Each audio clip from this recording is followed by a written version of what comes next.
വീഡിയോയിലേക്ക് എല്ലാവർക്കും സ്വാഗതം. ഇന്നലെ ഉച്ചയ്ക്ക് 12:30 കൂടിയിട്ട് കോട്ടയം എരുമേലി എന്ന സ്ഥലത്ത് ഒരു കുടുംബത്തിലെ 3 പേർ തീപ്പൊള്ളലേറ്റ് മരണപ്പെട്ടു. സത്യപാലൻ എന്ന് പറയുന്ന ഒരു ചേട്ടൻ, അദ്ദേഹം ജൂബിലി സൗണ്ട് എന്ന ഒരു മൈക്ക് സെറ്റ് നടത്തി വരുന്ന ആളായിരുന്നു. ഒരു സാധു മനുഷ്യൻ. അല്പമൊക്കെ മദ്യപിക്കുമെങ്കിലും അതിൻ്റേതായ അലോഹ്യങ്ങൾ നാട്ടിലോ വീട്ടിലോ ഒന്നും കാണിക്കാത്ത ഒരു ശുദ്ധ മനുഷ്യൻ. അദ്ദേഹത്തിന് ഭാര്യ ശ്രീജ, 2 മക്കൾ. മൂത്ത മോള് അഞ്ജലി, വിദേശത്ത് എന്തോ ഒരു ജോലിയാണ് കുട്ടിക്ക്. താഴെ ഒരു മോൻ.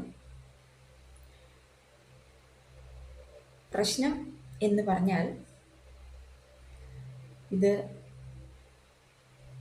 അറിഞ്ഞുകൂട്ടി ചെയ്ത ഒരു പരിപാടിയായിട്ടാണ് മനസ്സിലാക്കുന്നത്.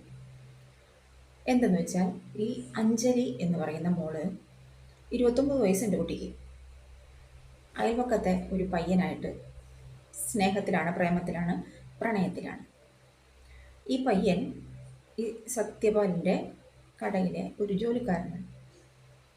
അപ്പോൾ അയൽവാസിയൊക്കെയാണ്. അങ്ങനെ അച്ഛൻ്റെ കൂടെ ജോലി ചെയ്യുന്നു. ചെറുപ്പം തൊട്ടേ അറിയാം. സ്വാഭാവികമായും ഒരു പ്രണയം അവരിൽ രൂപപ്പെട്ടു. പെൺകുട്ടിക്ക് 29 വയസ്സും കൂടിയുണ്ട്. അപ്പോൾ 2-3 ദിവസം മുമ്പ് കുട്ടി നാട്ടിലെത്തിയിട്ടുണ്ട്. ഇന്നലെ രാവിലെ ഈ പയ്യനും അവന് വേണ്ടപ്പെട്ട കുറച്ച് പേരും കൂടിയിട്ട് ഈ അഞ്ജലിയുടെ വീട്ടിൽ വരികയാണ്, പെണ്ണ് ചോദിക്കാൻ വേണ്ടി. അഞ്ജലിയുടെ അമ്മ അമ്പിനുമ്പിലിനെ സമ്മതിക്കില്ല, ഈ ബന്ധത്തിനേ സമ്മതിക്കില്ല, പറ്റില്ല. ഇവരുള്ളപ്പോൾ തന്നെ വാതിലൊക്കെ കൊട്ടി അടച്ചു. ഈ മോള് ഞാൻ ഇറങ്ങി പോവുകയാണ് എന്ന് പറയുന്നുണ്ട്. അമ്മ സമ്മതിക്കുന്നില്ല. സ്വാഭാവികമായിട്ടും നീ ഇവിടുന്ന് പോയാൽ എൻ്റെ ശവമായിരിക്കും കാണുക എന്നൊരു അമ്മമാരുടെ സ്ഥിരം ഒരു പല്ലവി ഉണ്ടല്ലോ, അതിവിടെയും ആവർത്തിച്ചു. രാവിലെ മുതൽ വാതിലടച്ചിട്ട ഈ വീട്. ഇടയ്ക്കെപ്പോഴോ പുറത്തു പോയ മോൻ വന്നു. ഇടയ്ക്കെപ്പോഴല്ല, കൃത്യം നടക്കുന്ന ഏതാണ്ട് ഒരു ഉച്ചയ്ക്ക് 12:30 കൂടിയിട്ടാണ്. ആ സമയത്തോടുകൂടി ആണ് ഈ മോൻ വീട്ടിൽ വന്നത്. വീട്ടിൽ വന്നപ്പോൾ ഇവൻ ബാത്റൂമിൽ പോകേണ്ട ആവശ്യം വന്നു. അപ്പോൾ നേരെ ബാത്റൂമിലേക്ക് പോയ ആ സമയത്താണ് ഈ ശ്രീജ അച്ഛൻ്റെയോ മോൻ്റെയോ വണ്ടിയിൽ ഒഴിക്കാൻ കൊണ്ടുവച്ചതാവാം പെട്രോള് എടുത്തങ്ങോട്ട് ഒഴിച്ചു, തീ കൊടുത്തു.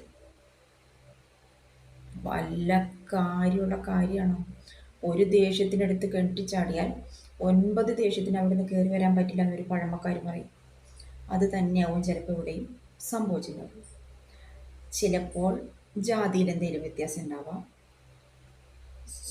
സ്വന്തം ജാതി ആയിരിക്കില്ല.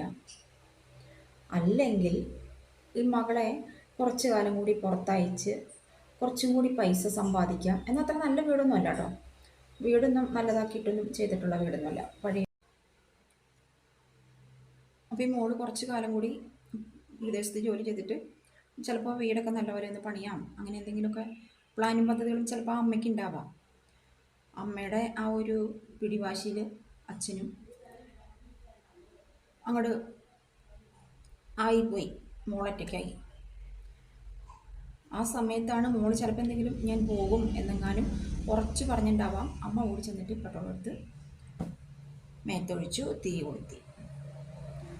എന്തായാലും വീട്ടിലുള്ളവർ കണ്ടു നിൽക്കാൻ ഇതാരും സമ്മതിക്കില്ല, കണ്ടു നിൽക്കില്ല. ഓടിച്ചെന്നു. സത്യപാലനും നല്ലപോലെ പൊള്ളലേറ്റു, അഞ്ജലിക്കും പൊള്ളലേറ്റു.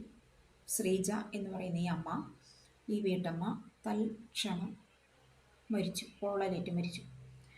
അപ്പോൾ ഈ ഒച്ചപ്പാടൊക്കെ കേട്ടിട്ട് ഓടി വരുന്ന മോൻ അച്ഛനെ വലിച്ച് ഒരു ഭാഗത്തേക്ക് മാറ്റി കിടത്തി. അപ്പോഴത്തേക്കും നാട്ടുകാരൊക്കെ നോക്കുമ്പോൾ ആകെ ഒരു പുക മാത്രമേ കാണാനുള്ളൂ. പൊട്ടിത്തെറിക്കുന്ന സൗണ്ട്. ടിൻഷീറ്റാണ് മുകളിൽ മേൽക്കൂര. അപ്പോൾ ഇത് തകർന്നിട്ടാണോ എന്നറിയില്ല, പൊട്ടിത്തെറിക്കുന്ന സൗണ്ടുകൾ കേൾക്കുന്നുണ്ട്.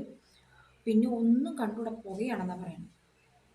അഗ്നിശമനസേന എത്തി, തീ അണച്ചു. അപ്പോൾ വാതിൽ ഫ്രണ്ട് ഡോറ് ചവിട്ടി തുറന്നു. ഏതോ ഒരു ചേട്ടൻ ചവിട്ടി തുറന്ന സമയത്ത് മോള് ഓടി വീണു. കമഴ്ന്നാണ് വീണത്. അങ്ങനെ തന്നെ വാരിക്കോരിയെടുത്ത് ആര് ഈ കല്യാണം പറഞ്ഞ ഈ പയ്യനും അവൻ്റെ ആൾക്കാരും കൂടെ കൂടിയിട്ട് മോളെ വാരിക്കോരിയെടുത്ത് ഒരു തുണിയിൽ പൊതിഞ്ഞിട്ട്, അല്ലാതെ നമുക്ക് ടച്ച് ചെയ്യാൻ പറ്റില്ലല്ലോ. പുള്ളിയെ മാംസത്തെ നമുക്ക് ടച്ച് ചെയ്താൽ നമ്മുടെ കയ്യിലൊക്കെ ആവും, നമുക്ക് പിടിക്കാൻ പറ്റില്ല. അപ്പോൾ ഒരു തുണിയിൽ കടത്തി കൊണ്ടുപോയി, രക്ഷിക്കാൻ പറ്റിയില്ല, മരിച്ചു. സത്യപാലൻ മരിച്ചു. ആശുപത്രി എത്തിയപ്പോൾ ശ്രീജ തൽക്ഷണം മരണപ്പെട്ടു. മോൻ ചെറിയ നിസാര പരിക്കുകളോട് കൂടിയിട്ട് രക്ഷപ്പെട്ടു.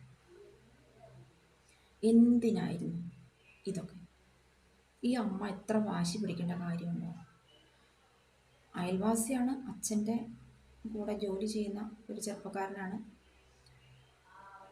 ആരെങ്കിലും ആയിക്കോട്ടെ, 29 വയസ്സുണ്ട് കുട്ടിക്ക്, എനിക്ക് അവൻ്റെ കൂടെ ജീവിക്കണം എന്ന് അങ്ങനെ ഒരു പ്ലാനും പദ്ധതിയൊക്കെ സ്വയം എടുക്കേണ്ട ഒരു പ്രായമായില്ലേ? 29 വയസ്സെന്ന് നമുക്ക് പറഞ്ഞാൽ 19 വയസ്സല്ല, 29 വയസ്സാണ്. ആ അമ്മയുടെ ഒരൊറ്റ ഒരാളുടെ പിടിവാശി കാരണം ആ ഒരു ചെറുപ്പക്കാരൻ്റെ പെൺകുട്ടിയെ നഷ്ടപ്പെട്ടു. ഈ കുടുംബം അനാഥമായി, ഛിന്ന ഭിന്നമായി. ആ മോൻ ഒറ്റയ്ക്കായി. അവനിപ്പോൾ എന്താ, ആ വീടൊക്കെ ഇടിച്ചു പൊളിച്ച് നല്ലൊരു വീടൊക്കെ പണിത് നാളെ ഒരു പെണ്ണിനെയും കിട്ടി സുഖമായിട്ട് ജീവിക്കാം. ആർക്കാണ് നഷ്ടപ്പെട്ടത്? കുറേ കാലം കൂടി പേരക്കുട്ടികളൊക്കെ കളിപ്പിച്ചും ചിരിപ്പിച്ചും ഒക്കെ ജീവിക്കേണ്ട ആ രണ്ട് അച്ഛനമ്മമാർ ഈ ലോകത്തുനിന്ന് പോയി. ആ മോളെയും കൊന്നു. അത് തന്നെ വേണം പറയാനായിട്ട്. അടുത്ത വീഡിയോയിൽ വീണ്ടും കാണാം.